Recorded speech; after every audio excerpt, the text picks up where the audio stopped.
Hi guys అందరికి. చూడండి మామ, మీకోసం నేను నా ఫ్రెండ్ లిస్ట్‌లో ఉన్నోళ్ళందరిని తీసేసాను. మన సబ్‌స్క్రైబర్ ఒక బ్రో అయితే గిల్డ్ వర్సెస్ గిల్డ్ ఆడదాం అన్నాడు మామ. అందుకే ఆడుతున్నాము.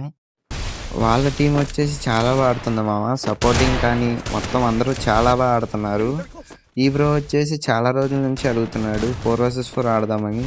బ్రో ఇంకెవరికన్నా ఇంట్రెస్ట్ ఉంటే మాత్రం వాళ్ళు కూడా పెట్టండి బ్రో. గిల్డ్ వర్సెస్ గిల్డ్ అయితే ఆడదాము. ఇంకా అంతేకాకుండా మన ఇన్‌స్టాలో ఫాలో కొట్టినోళ్ళు యూట్యూబ్‌లో కూడా వెళ్ళండి మామ. అక్కడ కూడా సబ్స్క్రైబ్ చేయండి. యూట్యూబ్‌లో సబ్స్క్రైబ్ చేసిన వాళ్ళు ఇన్‌స్టాలో కూడా ఫాలో కొట్టండి మామ. ఇంకా గేమ్ ప్లే విషయంలోకి వస్తే ముగ్గురినైతే కొట్టేసాము. లాస్ట్ ఒక ఎనిమి ఉన్నాడు. ఈ బ్రోని కూడా కొట్టేసాము. ఈ రౌండ్ వేసి కొట్టాము. ఇంకా లాస్ట్ రౌండ్ ఇది. లాస్ట్ ఎనిమి అయిపోయాడు మామ. నిజంగా లిటరల్లీ చాలా బాగా ఆడుతున్నారు మామ వాళ్ళు. లైక్ అండ్ సబ్స్క్రైబ్ చేసుకోండి మామ. Thanks for watching.